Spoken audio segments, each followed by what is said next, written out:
Assalamu alaikum жігіттер. Алейкум. Балдар чақыр. Балдарға бүгін өзгөчө. Мороженое ысықта. Assalamu алейкумдар. Қандайсыздар? Намазға даярдық. Мороженое еркелікті түшкілі. Іштер қандай? Чақыр.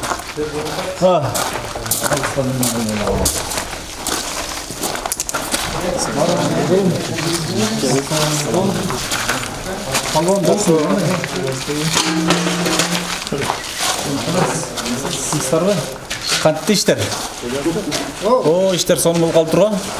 Достар, мынакей азыр комнаталарды, стяжкаларды қылып қойып қараңыздаршы.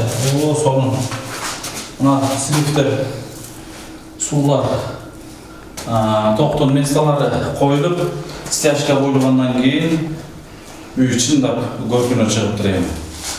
Ең точно көркіне шығып тұрайын. Үсті лайы басылса да, бұда қаласа потолок болса да, бір топ жеңілдеп бағады. Атайын коробкаға места қалтырып тұр, коляска кірген оңайрақ болған. Айнектерді өткенде өлчөп кеткенбіз, анан жаңағы бір туғанымыз айттым елем ғой. 100 000 сом жардам берген аманатынан 40 000 сомын ушул айнектерге. Мына айнектин турасы 2,5, бийиктиги 2,10 болуш керек. Так ушундай размерде айнектен 6 айнек бар, биринчи этажда. Андан сырттары экинчи этажда да 6 айнек турат. Сыртта кандай бирок көрүп. Салам алейкум, урматтуу мекендештер, урматтуу кыргызстандыктар. Кудайга шүгүр, биз кайрадан сиздер менен экран аркылуу жүзмө-жүз көрүшүп атканыбызга Кудайга шүгүрлөр болсун. Амандашып, жүздөшүп, ден соолук сурашып, мына ушундай иштерге биргеликте сапарлаш болуп атканыбызга Алла Таалага чексиз шүгүрлөр болсун. Алла Таалага мактоолор токтолсун. Урматтуу мекендештер, урматтуу бир туугандар, бүгүн 25 июнь 2020 жыл. Жайдын так ортосу. Кудай кааласа аз гана убакыттар калды күз келерине. Ушул күзгө чейин Кудай кааласа ушул иштерди бүтүрүп, сентябрь ичи комплексти тапшырып алсак деген катуу аракеттер болуп атат. Ага бардыгына албетте каражат маселесине келип такалат экен. Мына азыр дагы ойлонуп отурсак, мына сиздердин салган аманатыңыздар уже иштетилип, бүгүнкү күндө мен азыр Оштон шашып келдим. Кече Ошто жүргөндө 4000 сомго, 4200 сомго бир КАМАЗ майда жуулган атсеп деп коет, шагыл төгүлүптүр. 2,5 тонна 275 сомдун мешогу, 50 мешок цемент келиптир. Мына ушундай материалдардын азыр акчасын берилекпиз. Андан мурунку цементибиздин дагы жарым-жартылай акчасы бериле элек. Кудай кааласа чатырынын мына таштамайлары толугу менен коюлуп бүтүптүр. Зардуалга бир аз кирпич жетпейт дегендей болот. Азыр кирпичин алып келишибиз керек экен. Анан таштамайларды көрдүңүздөр, сонун болуп чыгыптыр мынакей. Алдындагы жыгачтарды караңыздар эми. Эми мына көркүнө чыгып аткандыгы билинип турат. Кирип келетсең такыр башкача көрүнүп атат, көрүп атасыздар, сонун болуп. Себеби астынан жогорго чейин стойкалардын линияларын караңыздар, теп-тегиз. Үстүндөгү темирден тартылган каарларды караңыздар. Анан бул таштамайдын размери дагы 5,5 18. Эң жакшы күчтүү таштамайлар караңыздар. Мына 47 000 сомдук таштамай келген кече күнү. Буну дагы бир карындашыбыз алып берген. Кудайга шүгүрлөр болсун, мына иш ушундай сонун кетип баратат. Ушул темпте 2 бригада токтоосуз ишти кетире берген болсо, мен ойлойм дагы Кудай кааласа бир 2 айдын ичинде бүтүрүп алабыз го деп. Бунун эми алдында эң башкы жумушу ички отделкасы турат. Ички отделкасына билесиздер, эмне деген каражаттар талап кылат. Порой отоплениясы турат. Отопленияга кеминде эле бир 300 000 сом расход кетсе керек. Мына ошолоруна биргеликте жөн эле карап турбастан, бүгүнкү күндө жашоо, турмуш, тирилик деген оор, бирок бардыгы ниетке жараша, өзүңдөн ашынсаң болот. Ниетке жараша көптү көрсө көл болот, тамчылап көл куралат, мына тамчылап ушундай иштерди кылсак болот. Ошондуктан ниетти бекем кылып ушул иштерди аяна чыгарсак дейт элем. Кудай кааласа бул иштер да чыгат. Анан быйыл экинчи комплексинде Пайдубалдын баткен жерине баштап койсок деген аракеттер азыр июль ичи ошол жактагы фундаментти баштайбыз деген азыр сүйлөшүүлөр болуп атат. Кудай кааласа участокту Баткен шаарынын мэри Мамыржан агабыз 3 жерден мага вариант айтты. Баткенден так центринен арабтар салган Куейт деп коет, ошолор салган райондон же болбосо Кызыл жол дейт, жаңы жол, Кызыл жол. Мына ушул 3 жердин биринен 10 сотик жер беребиз деди. 3 вариант айтты. Кудай кааласа 10 сотик жер берген болсо жакшы эле болот. Мына ошол экинчи комплекстин дагы Пайдубалын быйыл баштап эмки жыл аны да бүтүрүп тапшырсак деген катуу ниеттер, аракеттер бар. Мына урматтуу мекендештер, сонун иштер. Иштерге чындыгында ар кимиңиздер ой пикириңиздерди бөлүшүп, бул жака бир каалоо тилек же болбосо бир кеңешиңиздерди айтсаңыздар болот. Мен бир нерсени айтып кетейинчи. Кече Ошто жүрсөм, кече мурунку күнү окшойт, кече эмес 23 экен, кече 24 болгон. 23 июнь Ошто жүрсөк, биздин Ак ниет аманат коомдук фондунун эл сом номерине 705 33 77 90. Ушул эл сом номерине кимдир бирөө 50 000 сом акча салып коюптур. 50 000 сом акчасы салып коюптур. Анан мен 2 күндөн бери күттүм, ал ээси мага жазар бекен деп. Мен азыр дагы күтүп атам. Урматтуу мекендешим, эгерде көрүп аткан болсоңуз, сиздин 50 000 сом аманатыңыз биздин дарегибизге келип түштү. Бирок сиз кимдигиңизди бизге, мейли биз элге чыгарбайбыз, биздин өзүбүзгө айтып, анан ошол аманаттын дарегин каерге иштетиш керек, эмне кылыш керек, ошону айтып койбосоңуз, биз ал сиздин аманатыңызды иштете албайбыз. Сиздин уруксатыңызсыз биз эч жака иштете албайбыз. Ошондуктан мен бүгүн эртең күтөм, Кудай кааласа ошол аманаттын ээси балким көрүп атсаңыз керек, ким болсо дагы бизге кабарлашып коюңуз. Өз адресиңизди, дарегиңизди билдирип коюңуз.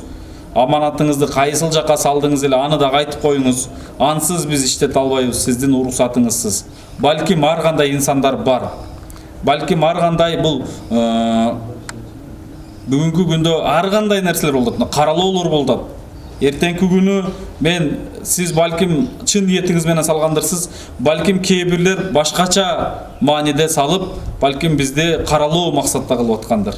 Эми албетте Алла Таала өзү сактасын, бирок деген жери бар да, өзүңө сак болбосоң, сактыкка кордук жок дейт. Негизи эле бизде ошондой.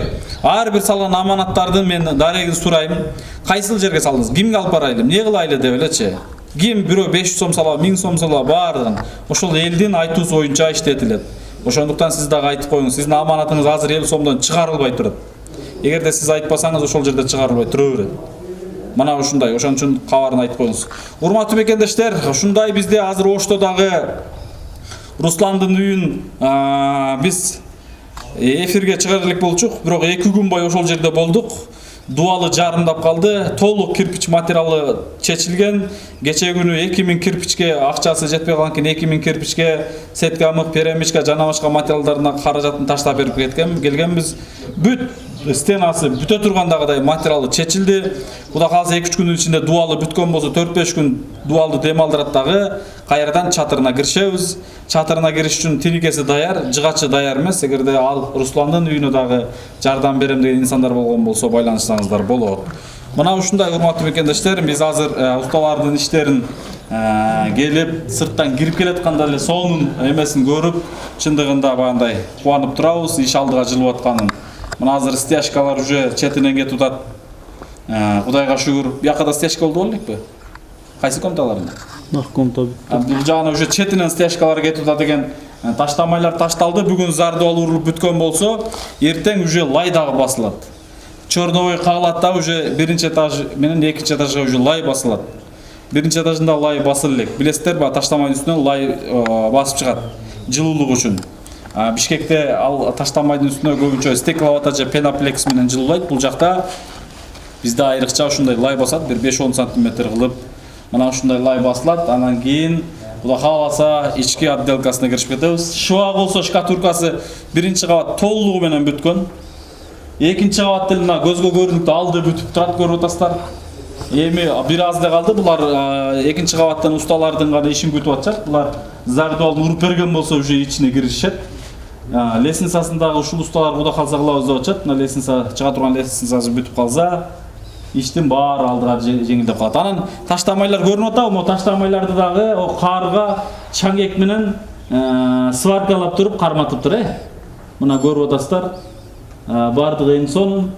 Анан азыр дрон менен үстүнөн дагы көргөзгөн аракет кылабыз буюрса. Мына ушундай урматтуу мекендештер, анан Сбербанк картаны да көбү сурап атышат. Сбербанк карта бүгүн кече 24-түндө бүтөт деген маалымат бериле, бирок бүткөн жок. Срогу бүткөн жок. Иштеп атат кайра эле. Сбербанк карта биздин Акниет Аманат коомдук фондунун Сбербанк картасы акыры 1699. Эгерде сиздер ал картага сала алсаңыздар иштеп аткан болот. Эгерде сиздер жөнөткөндө кетпей калган болсо анда иштебей калган болот.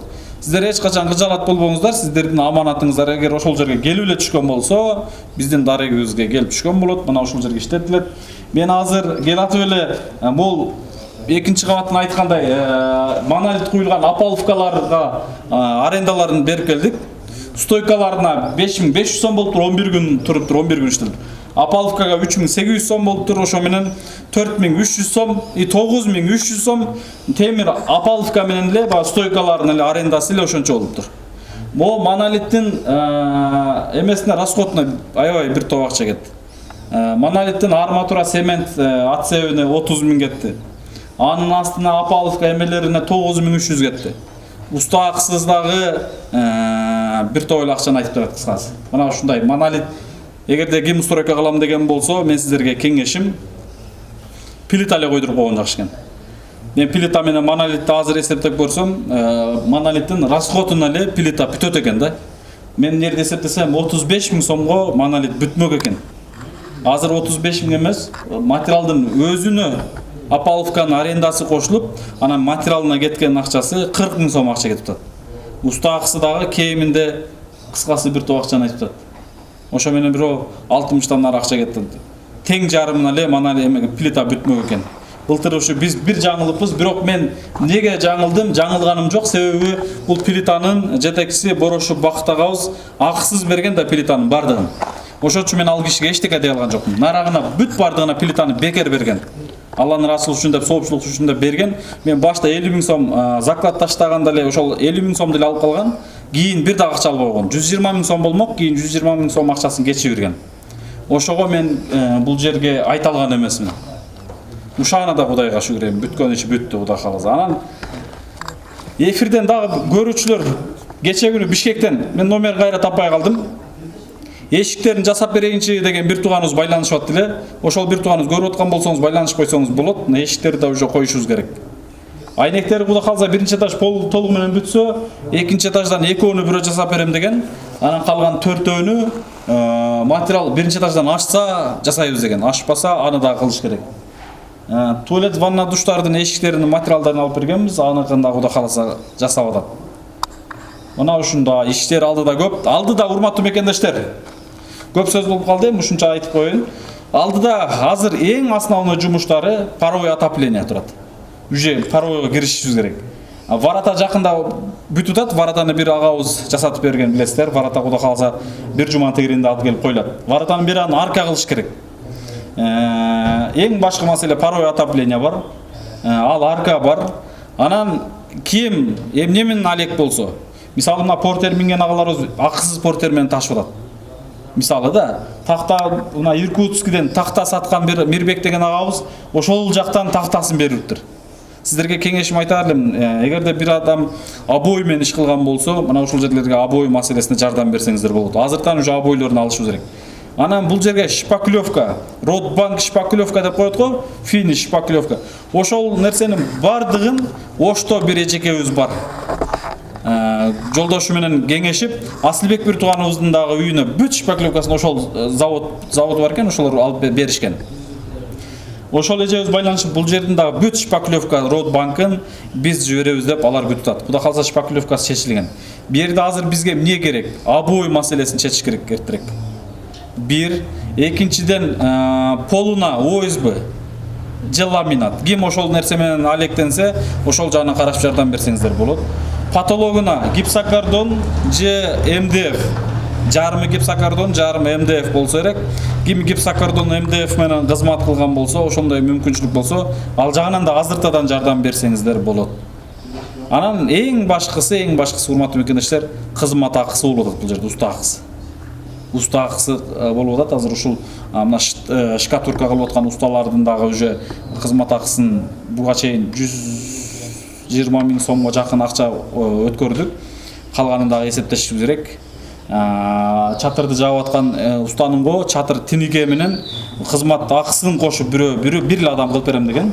Бирок андан бери жана паровой отопленияныкы, ички отделканыкы, сырткы жана башка жумуштарынын уста кызматына жардам керек.